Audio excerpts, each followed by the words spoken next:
जय सच्चिदानंद पूज्य श्री। बोलो। मेरा नाम राजकुमार राव साहब शिनगारे। बोलो। डेली मैं आपका कार्यक्रम देखता हूँ और सह्याद्री आनंद में रहता हूँ। सह्याद्री मध्ये सभी में मैं शुद्धता देखने की कोशिश करता हूँ। मैंने एक क्वेश्चन पूछा है हिंसा के बारे में। मेरे घर में 2-4 बार सांप निकला। पहले तो मुझे लगा कि इसको मारना नहीं चाहिए, हिंसा हो जाएगी। फिर मैं सोचा कि अगर इसको डर के गए तो किसी को काट जाएगा, ऐसा डर लगा और उसको मैंने मार दिया। और मारने के बाद मुझे बहुत दुख लगता है 2-4 दिन कि मैं हिंसा करता हूँ। इस स्थिति में क्या मार्गदर्शन आप कर सकते हैं? वो सांप कहाँ से आया, वहाँ चले जाएगा। वो अपने घर में रहता है उनके वाइफ बच्चे के साथ। हम नहीं मारने का कभी, वो अपने दुनिया में रहेगा। आप सांप देखें तो उसको शुद्धात्मा देखो, प्रार्थना करो। आप अपनी जगह चले जाओ, किसी को काटना मत, किसी को दुख देना मत। आप अपने रास्ते पे आगे बढ़ो। हमें कुछ आपको हिंसा नहीं करनी है, मारना नहीं है। आपकी तरफ से कभी नहीं मारने का। किसी को मार के कभी सुखी नहीं हो पाते हैं। अभी हो चुका, उसके प्रतिक्रमण करो। 1-1 घंटा बैठ के एक सांप के माफ़ी मांगो और कभी जीवन में नहीं हिंसा करनी, ऐसे निश्चय करो। और वो नहीं कुछ काटेंगे। आप जितना शुद्धात्मा देखोगे वो अपने आप रास्ते पे चले जाएगा। आपको डसने के लिए ज़रूर आएगा ही नहीं। और 1-2 क्वेश्चन है, मैं पूछ सकता हूँ क्या? लिखा नहीं है उसमें। बोलिए। अभी मैं शाकाहारी हूँ 40 साल से। बचपन में 15-20 साल मेरा मांसाहार हो चुका है। लेकिन मुझे लगता है कि मैंने बचपन में मांसाहार कर दिया, ये बहुत गलत किया। घर वालों ने मुझे खिलाना नहीं चाहिए था। इसके वजह मैं अभी हमारे बच्चों को तो मैं शाकाहारी रखा हूँ, वो शाकाहारी है बचपन से। और मैं शाकाहार का प्रचार करता रहता हूँ। हमारे गांव में देवी है, उसको बकरे ऐसा मार दिया करते हैं हमारे घर के लोग। और मुझे आमंत्रित करते हैं, घर का आदमी है तो आना चाहिए, शाकाहारी भी भोजन रखा हुआ है। तो मैं जाता नहीं और उनको बोलता हूँ कि ये जो रूढ़ी परंपरा है वो पालना चाहिए। वो बोलते हैं, लेकिन मैं बोलता हूँ कि बुरी परंपरा है तो उसको तोड़ना भी चाहिए, लेकिन वो मानते नहीं है। और दूसरा कभी कभी ये भी ख्याल आता है कि अभी कोकण साइड में तो सब लोग, ब्राह्मण लोग भी मछलियाँ खाते हैं, तो उनका मुख्य आहार ही मांसाहार है। तो हम शाकाहार का बारे में बोलते रहते हैं, तो हम सही करते हैं क्या झूठ करते हैं, इसके बारे में भी मुझे संदेह पैदा होता है। तो प्लीज मार्गदर्शन कीजिए। तो आप नहीं खाते हैं तो मत खाओ, दूसरे को छुड़ाने का आग्रह मत करो। और उसको ये नहीं बोलोगे बंद कर दो, क्योंकि उसके माँ बाप ने, उसके दादा दादी ने, परदादा ने, सब ने वही खाया है। तो जिसके माँ बाप परदादा सब खाते हैं उसको खाने दो। आपको लगता है कि नहीं खाना चाहिए तो बंद रखो। आग्रह किसी के लिए मत करो। हाँ, घर में हो सके तो बोलो कि भाई हम किसी को नुकसान करके, हिंसा करके हमें जीवन में शांति, खाना पीना नहीं चाहिए। और घर में आप संभाल सकते तो संभालो। दूसरे के लिए कुछ आग्रह, कुछ गांव में जाओ वे शाकाहारी का प्रोपेगेंडा करो, वो मत करो। आप अपना सुधारो, लोगों के लिए कुछ मत करो। अभी मेरा पूरा परिवार है। ये कार्यक्रम में हमने पिछले बार ज्ञान विधि पुणे में ली है, लेकिन लड़का नहीं आ रहा है। और हमें अडालज में उसको लेके आने के लिए मैं जल्दी सोचता हूँ और आपका कृपा आशीर्वाद चाहिए। आग्रह मत रखो। जय सच्चिदानंद। बोलिए। कोटि कोटि दंडवत प्रणाम। क्या नाम है? शिवनारायण सैन, नरयावली जिला सागर, मध्य प्रदेश। बोलो। ज्ञान, वैराग और भक्ति क्या है? इसमें अपने ज्ञान, भक्ति, मोक्ष क्या है, अंतर है। वैराग्य चौथा शब्द लाए। वैराग्य तो क्या है, ये नहीं अपने लारी के ऊपर वो अपने पकोड़े खाते होंगे और बाद में हमने देखा कौन सा पानी वापरता है, कैसे हाथ गंदे हैं, कितनी मक्खियाँ बैठती है, तो हमें वैराग आ जाता है। खाने में मजा नहीं। जिधर मोह था उधर मार पड़ता है, या कुछ बुरा देखते हैं या गंदा देखते हैं तो वैराग आ जाएगा। और वैराग वो टिकाऊ नहीं रहता है, बाद बस दूसरी जगह मोह चढ़ जाता है। वो दो ही राग है, एक जगह पर द्वेष हो जाता है, एक के ऊपर राग हो जाता है। ये खराब है तो उसके ऊपर द्वेष होने लगा तो दूसरे कोने पे राग होएगा। मगर वो रास्ता बरोबर है, क्योंकि धीरे धीरे डेवलप होता है, ऊपर चढ़ता है। और ज्ञान का रास्ता अलग है। वैराग से बाद में धीरे धीरे उदासीनता आती है, उदासीनता के बाद आत्म साक्षात्कार हुआ तो वितराग होता है। वो क्रमिक मार्ग का रास्ता है। और अक्रम में कृपा से ही ज्ञान मिल जाता है। उदासीनता, वैराग, वो सब स्टेशन छूट गए हमें और डायरेक्ट ज्ञान का रास्ता मिल गया। और ज्ञान, अभी भक्ति और ज्ञान में क्या अंतर है? भक्ति और ज्ञान सचमुच लोग ऐसे मानते हैं भक्ति अलग है, ज्ञान अलग है। हम भक्ति मार्ग में है, वो ज्ञान मार्ग में। सचमुच ज्ञान और भक्ति एक दूसरे से अलग नहीं है, एक ही सिक्के की दो बाजू है। जैसे यहाँ से हमें एयरपोर्ट जाना है पूना के, तो एयरपोर्ट जाने का पहले ज्ञान चाहिए। ज्ञान के बिना हम चल के पहुँच नहीं सकते। तो ज्ञान, एयरपोर्ट का रास्ते का जानकारी, वो ज्ञान बोला जाएगा। और जानकारी के हिसाब से हम चले, वो चलना वो भक्ति है। भक्ति का फल एयरपोर्ट का साक्षात्कार होएगा। और जानता है ज्ञान और ज्ञान के अनुसार चलता नहीं है, वो शुष्क ज्ञान बोला जाता है। उसका फल साक्षात्कार कभी नहीं होएगा। ज्ञान और ज्ञान के आधार से वही तरीके से चलना चाहिए, वो चलेगा तो भक्ति। ऐसे हमें ज्ञान मिला, 5 आज्ञा, वो ज्ञान की भक्ति है। मैं शुद्धात्मा, वो ज्ञान है। ये 5 आज्ञा आराधन करोगे तो ज्ञान की भक्ति होती है और उससे हमें पूर्णता का साक्षात्कार होके रहेगा, पूर्ण पद तक पहुँचेंगे। और उस ज्ञान का फल मोक्ष है। प्रत्यक्ष भक्ति उसका फल मोक्ष है और परोक्ष भक्ति नाम से करते हैं, मूर्ति की आराधना करते हैं, या तो प्रत्यक्ष कृष्ण भगवान हो गए तो भी परोक्ष है। उनके तत्व स्वरूप की दृष्टि मिली तो प्रत्यक्ष भक्ति होती है। खुद के तत्व स्वरूप की दृष्टि हुई तो प्रत्यक्ष भक्ति होती है। प्रत्यक्ष भक्ति से मोक्ष फल मिलता है। और नाम, स्थापना और द्रव्य वो स्थूल भक्ति है। और परोक्ष भक्ति है, परोक्ष भक्ति का फल संसार मिलेगा। समझ में आया आपको? जी। और भगवान, ईश्वर और परमात्मा क्या है? ये भगवान और परमात्मा, भगवान यानी क्या है कि जिसको आत्मा का ज्ञान हुआ, वहाँ से बाहर उसके क्रोध, मान, माया लोग छूटते जाते हैं, अहंकार, ममता छूटती है, राग, द्वेष छूटते हैं, तो लोग उनको भगवान बोले जाएंगे। ये कितना भी अपमान करते, क्रोध नहीं करता है, कितना भी दुख देते, समता में रहता है, भगवान हो गया। तो भीतर आत्मा प्रकट हुआ तो बाहर भगवान पद जैसे लोगों को लगता है कि ये भगवान हो गए। तो भगवान यानी भगवत गुण जिसको प्रकट हुए, क्षमा, समता, निर्लोभिता, सरलता, तो क्षमा, ऐसे सब प्रकार के गुण प्रकट हुए तो लोग उनको भगवान बोलते हैं। पर ऐसे गुण प्रकट कभी होते हैं भीतर में तत्व दृष्टि मिली तो भीतर का आत्मा एब्सोल्यूट दशा में पहुंचा, वो भगवान परमात्मा बोला जाता है। और भीतर परमात्मा प्रकट हुए तो बाहर का प्रकृति भगवान स्वरूप होकर रहती है, तो लोग उनको भगवान कहेंगे। और ईश्वर तो दादा के ज्ञानी की भाषा में अलग है। संसार की भाषा में भगवान को ईश्वर कहते हैं, परमात्मा को परमेश्वर कहते हैं। वो मान्यता रहने दो। संजय नाहर, मेघना देसाई, सुरेश भारे। जय सच्चिदानंद पूज्य श्री। बोलो। मैं मेघना देसाई। पूज्य श्री, मुझे ये समझना था कि दादाजी ने क्रोध नामक किताब में लिखा है कि एक बार जब क्रोध कर लिया तो 2 साल तक की गई साधना खत्म हो जाती है।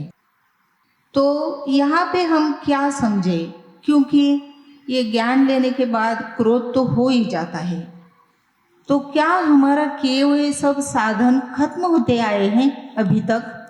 नहीं, ये अज्ञानी के लिए बात है। ज्ञान नहीं लिया, एक बार क्रोध करेगा बहुत बड़ा नुकसान हो जाता है जी। और हमें जो होता है वो क्रोध नहीं है। क्रोध यानी क्या है? गुस्सा यानी हॉट परमाणु, उसमें तन्मय आकार होगा तो क्रोध बोला जाएगा। हमें तो क्या है कि मेघना क्रोध करेगी, आपको लगता है गलत है, ऐसा नहीं होना चाहिए। तो जिसमें हिंसक भाव नहीं है, तंत्र नहीं है, वो क्रोध नहीं बोला जाता, वो गुस्सा बोला जाता है ना, हॉट परमाणु। फल देखे जा रहे हैं, आपको तो भीतर में जागृति आती है ना। हाँ, गलत है, ऐसा नहीं होना चाहिए। हाँ। तो नहीं होना चाहिए, वो आपका जागृति का पार्ट है। हाँ। और क्रोध हो जाना वो भरा हुआ माल प्रकृति का है। हाँ। तो ये हाँ, हमारा तरफ से क्रोध से किसी को दुख पहुंचा तो मेघना को बताने का, मेघना आप प्रतिक्रमण करो। हाँ। तो ये भी दोष के लेयर खत्म होते जाएंगे, छूट जाएंगे। जी तो ये हमारी साधना ऐसे 2 साल की खत्म हो जाएगी ऐसा कोई नहीं होने वाला महात्मा को। हाँ। इससे कर्म भी चार्ज नहीं होते, सिर्फ आप जागृति पूर्वक उसको प्रतिकोण करके दो डालो तो कंप्लीट मुक्त हो गए। हाँ पूज्य श्री, जब भी बुरे कर्मों के फोर्स आते हैं तब मन बहुत आकुलता जाता है, भोगोटा आता है, फिर एक ज्ञान भी हाजिर होता है, जागृति आती है, फिर प्रतिक्रमण होता है और ये सब सिलसिला चलता ही रहता है। चल रहेगा। हाँ क्योंकि खत्म किए बिना ज्ञान, कर्म खत्म किए बिना ज्ञान मिला है। डिस्चार्ज कर्म निकलेंगे उसको समता भाव से, और जो बताया आपने जुदा रखो, प्रतिक्रमण करो, ज्ञान के वाक्य वापरो, हाँ तो सही है रास्ता। उसे ही भरा हुआ माल नया बढ़ने वाला नहीं। हाँ जितना टंकी का माल है उतना ही निकलेगा, कम होते होते खत्म होने वाला है। नहीं, आपको अनुभव में आया ना ज्ञान के बाद कितने प्रकार के दोष या प्रकृति का व्यवहार कम होते जाता है। बहुत बहुत ज़्यादा। तो ये ज्ञान का परिणाम वही आएगा। और ये सब देखकर ऐसा लगता है कितना अद्भुत ज्ञान दादाजी से हमें मिला है। और इस ज्ञान, क्योंकि ज्ञान लेने के पहले इससे कोई मतलब भी नहीं था। अब जब भी गलती हो जाती है तब तुरंत जागृति आती है और प्रतिक्रमण होता है और फिर हल्कापन महसूस भी होता है। हाँ, बोझा गया। हल्कापन बहुत महसूस होता है। ये बहुत, कभी कभी बहुत आनंदित होता है मन। फिर कई पल भर में कुछ पुरानी बुरी बात याद आती है और फिर आकुल आ जाता है। कोई बात नहीं, वही भरा हुआ माल है। जानने का, मेघना को याद आया, मेघना को बताने का। कोई भी जगह पे किसी व्यक्ति के साथ राग है या द्वेष है, हाँ तो ही वो स्मृति में आता है। हाँ स्मृति वो राग द्वेष का परिणाम है। राग द्वेष दो डालोगे, स्मृति खत्म हो गया, विस्मृत हो जाएगा।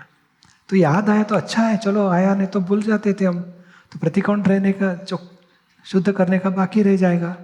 तो याद आया तो दो डालने का उसका। जितने प्रतिक्रमण करने से राग द्वेष धोए गए, विस्मृत हो जाएगा। जी पूज्य श्री, जय सचिदानंद। आपका आशीर्वाद ऐसा ही बना रखे। हाँ, राजकुमार प्रजापति। जय सच्चिदानंद। पूज्य श्री, संजय नाहर बोल रहा हूँ। मेरा मूल गांव थाना है, लेकिन फिलहाल नासिक रहता हूँ बहन के पास। बरोबर है। तो मेरा प्रश्न ऐसा था, मेरा भांजा और भांजी कभी भी खाना खाते हैं, नाश्ता करते हैं ना, मोबाइल देखते रहते हैं। अभी भांजा ने तो कम किया, लेकिन भांजी को कुछ भी खाना है तो मोबाइल। तो अब मेरा प्रश्न ऐसा था, उनको कैसे समझाए? कितनी उम्र के है? वो 12th में है, 12 में। और पढ़ाई अच्छी करती है। भांजी? भांजा ने IIT किया IIT किया और भांजी 12th में है। अभी छोड़ दो। आप नहीं देखते हो ना खाने के टाइम? नहीं, बस आप अपना सुधारो। वो लोग नहीं। वो लोग को एक आध बार इन्फॉर्मेशन देने की, बेटा चित्त की एकाग्रता रख के खाने जैसा है। क्योंकि एकाग्रता नहीं रखोगे, शरीर में रोग उत्पन्न होगे, तबीयत बिगड़ेगी भविष्य में, आज नहीं।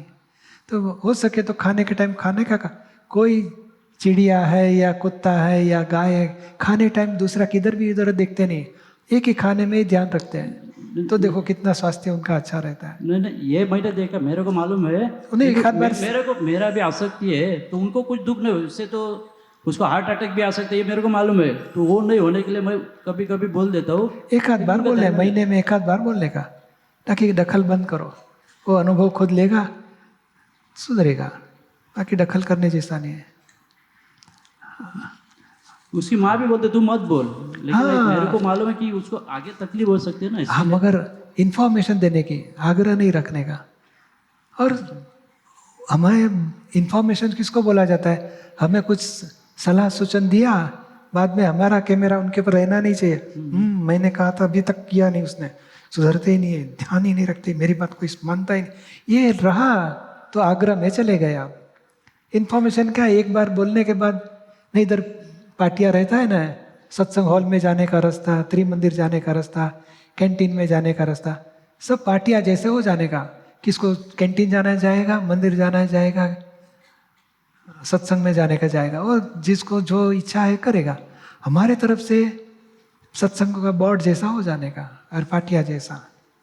अभी अभी इनको जो बताता हूँ ना कभी कभी तो उनको दुख भी होता है। हाँ, उनको तो ध्यान में फिर- आता है कि उनको दुख लगता है, ये उनको पसंद नहीं है, तो अभी उसका तो कर्म मेरे को लग रहा है ना। नहीं नहीं, प्रतिगुण करो और आप बोलो कि आप सोचना, मैं जो को बताया आप सोचना, ऐसे करके छोड़ दो। तुमको करना ही पड़ेगा, तुम क्यों नहीं करते, समझते क्यों नहीं, एक भी शब्द एक्स्ट्रा बोलने का नहीं है, तो फिर दुख नहीं लगेगा उनको। ठीक है, जय सचिदानंद। जय सच्चिदानंद। अजमेर से स्नेहा। बोलिए। पूज्य श्री है ना, दृष्टा और साक्षी में क्या अंतर होता है? साक्षी अहंकार से, बुद्धि से है कि शरीर का मैं साक्षी हूँ, क्योंकि उसको देहाध्यास है, मैं ही चंदू हूँ, मैं ध्यान करता हूँ, शरीर का साक्षी रहता हूँ, मन का साक्षी रहता हूँ, और बुद्धिपूर्वक है। और दृष्टा तो आत्मभाव में आके देहाध्यास से इसका टूट गया है, आत्म जागृति जिसको शुरू हुई है, वो प्रकृति को, चंदू नाम की प्रकृति को देख रहा है, वो दृष्टा बोला जाएगा। बहुत अंतर है, ये छाछ और दूध जैसा अंतर है इसमें। और पूज्य श्री एक अनुभव बताना चाह, बोलिए। कल जैसे किसी ने बोला अजमेर में पूज्य श्री आ रहे हैं पुष्कर में, तो इतना अंदर से आनंद हो गया कि पूज्य श्री आ रहे हैं अजमेर में, तो भाव करेंगे तो पूज्य श्री जरूर आएंगे ऐसे लग रहा है। फिर सब बोले थे यहाँ पे इतने महात्मा है नहीं, पूज्य श्री आएंगे नहीं। मैंने कहा भाव करेंगे तो भगवान जरूर आएंगे, ऐसा भाव है हमारा, आप अजमेर जरूर आइए। बरोबर है। जय सच्चिदानंद। पूज्य श्री, आपके चरणों में कोटि कोटि प्रणाम। मेरा नाम सुखदेव उत्तम पाटिल, दुंडाईचा। सर, जहाँ पहले बम्बई में कार्यक्रम हुआ था, वहाँ पहली बार यह अक्रम एक्सप्रेस की बिजली कौंधी थी, और आज मैं दूसरी बार देख रहा हूँ पूना में भी ये बिजली कौंधी है। ये बहुत बड़ा भाग्य है। सभी महात्माओं की ओर से आपके चरणों में शरण आके ये ज्ञान हमें मिल रहा है, इसके लिए जय सच्चिदानंद। सर, जब भी मैं ज्ञान विधि करता हूँ हर दिन, चरण विधि चरण विधि करता हूँ, तो उस वक्त उच्चारण जो करता है वो अहंकार तो है ऐसा लगता है, लेकिन जहाँ टंकोत्कीर्ण है, आनंद स्वरूप है और ज्ञाता दृष्टा है, तो फिर वहाँ अहंकार तो नहीं हो सकता, फिर कौन होता है, ये जरा समझ में नहीं आता। है ना। इसके बारे में जरा। मैं सुखदेव हूँ मानने वाला, सुखदेव अपनी जगह पे अलग है, और आप बोलते हैं मैं सुखदेव, तो मैं जो है ना वो बोल रहा है कि अभी सुखदेव मेरा स्वरूप नहीं, शुद्धात्मा मेरा स्वरूप है। और वो बोलता है कि मुझे रिलेटिव से छूटना है, रियल में अभेद होना है। तो वो बोलता है कि मैं शुद्धात्मा हूँ, टंकोत्कीर्ण, पुद्गल से मैं जुदा हूँ, टंकोत्कीर्ण हूँ, पुद्गल के साथ एक हुआ ही नहीं, सिर्फ मैं रॉन्ग बिलीफ से, अज्ञान मान्यता से मानता हूँ मुझे हो गया, मैं सुखदेव हूँ, वो मेरी छूट गई, अभी मैं जागृत रहना चाहता हूँ, और मेरा आत्मस्वरूप वही आनंद स्वरूप है, उसी में मुझे रहना है। तो मैं बाद में सुखदेव और मूल आत्मा, ये 3 डिवीजन है। तो मैं बोल रहा हूँ आत्मा रूप होने के लिए, और प्रकृति से जुदा रहना चाहता है वो। हाँ सर, आप पधारे।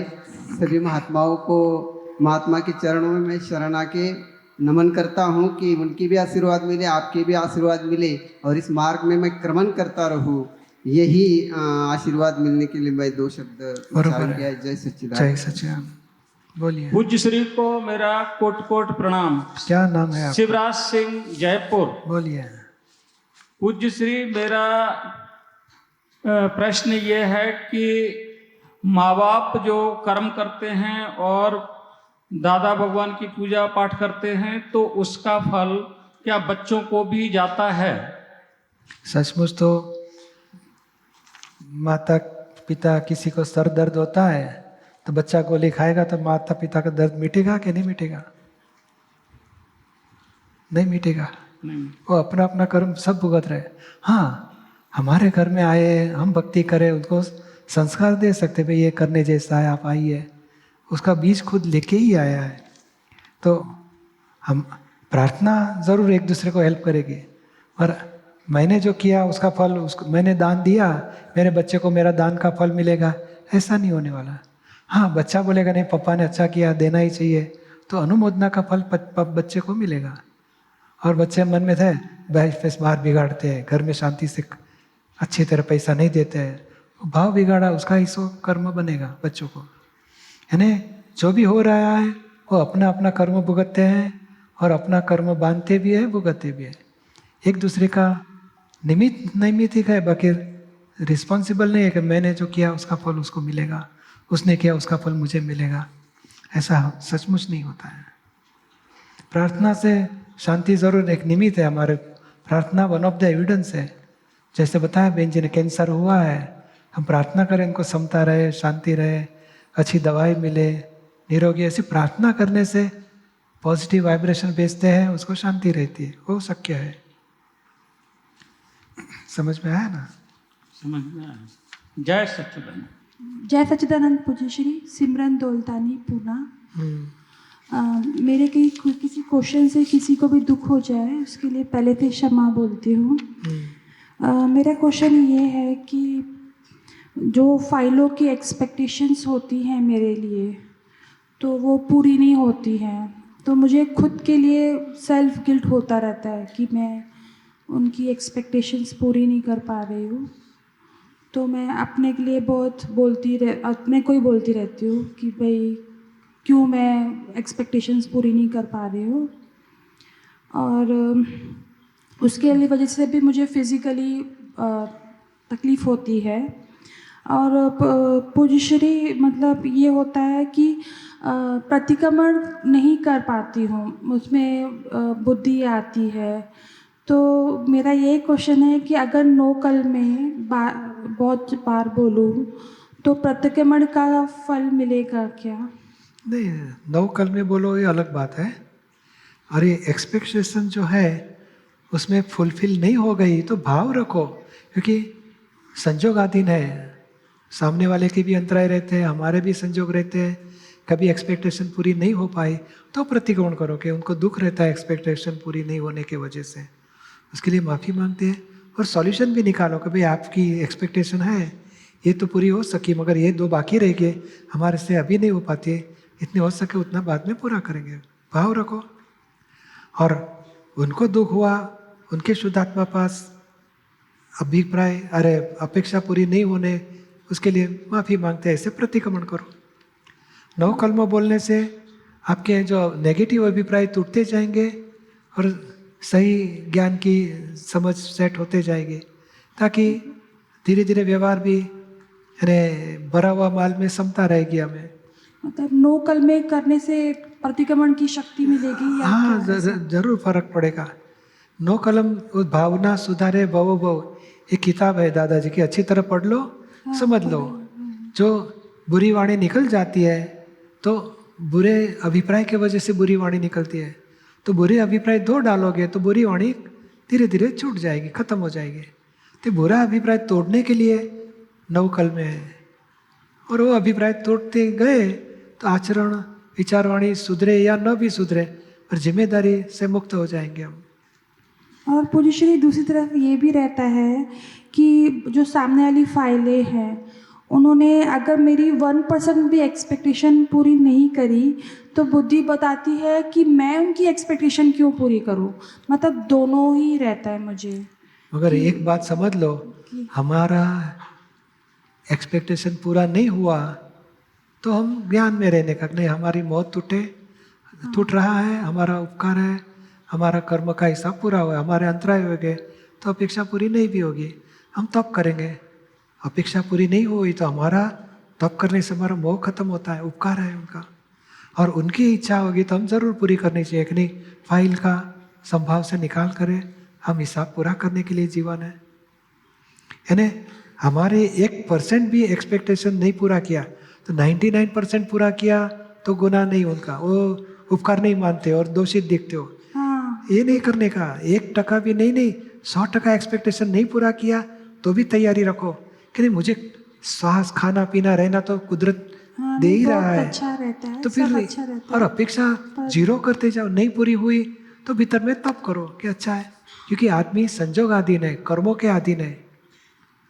नहीं, हस्बैंड बोला मैं आज 7 बजे आ जाता हूँ घर पे और 8:30 बजे आए तो क्यों डांटना उनको कि निकाल देने का? क्यों नहीं आए लेट, क्यों लेट हुआ? अरे ट्रैफिक में फंस गया था, बहुत बड़ा एक्सीडेंट में फंस गया था, तो संजोग के साथ नहीं भी आ सकते टाइम पे, ऐसे हो सकता है कि नहीं? तो ये संजोगाधीन आदमी है, उनका दोष नहीं, अपेक्षा पूरी नहीं किया तो हमें समझना चाहिए, और हो सके तो दूसरा एडजस्टमेंट कुछ करो, मगर दोषित मत देखो और अभाव तिरस्कार मत करो। मुझे मेरी अपेक्षा पूरी नहीं करती हो तो मैं तुम्हारा नहीं करूँगा, वो तो झगड़ा बढ़ेगा बाद में। हाँ वो उल्टा तब करो। और हमें छूटना है कि बंधन में ज़्यादा फंसना है? नहीं, छूटना है वो मालूम है, पर मैं फाइल 1 को समझ नहीं पा रही हूँ कि मैं एक तरफ खुद सेल्फ गिल्ट होती है कि एक्सपेक्टेशन नहीं पूरी हो रही है, और फिर तरफ से खुद ऐसा होता है कि एंड ईगो आता है कि भाई सामने वाला नहीं करा, मैं क्यों करूँ? नहीं, तो ईगो को दोनों ही बाजू में हो रहा है मेरे जी। मगर ईगो बाजू पे रखो, ईगो को समझाओ कि देखो हमें छूटना है, और नियम क्या है, आप अपेक्षा पूरी करते रहोगे तो आपकी भी अपेक्षा पूरी होती रहेगी। हमें अपेक्षा पूरी करना ध्येय नहीं हमारा, हमें मोह से छूटना है, राग द्वेष से छूटना है। जिधर ज़्यादा राग है वहाँ अपेक्षा होती है, और अपेक्षा टूटेगी तो हमारा मोह छूटेगा, उपकार है उसके बदले, समझो ऐसे। पूज्य श्री दादा भगवान जैसी दृष्टि आए और उनकी जैसे एग्जैक्ट वितराग विज्ञान समझ सकूं, ऐसी मुझे शक्ति दीजिए। बरोबर है। जय सच्चिदानंद। जय सच्चिदानंद।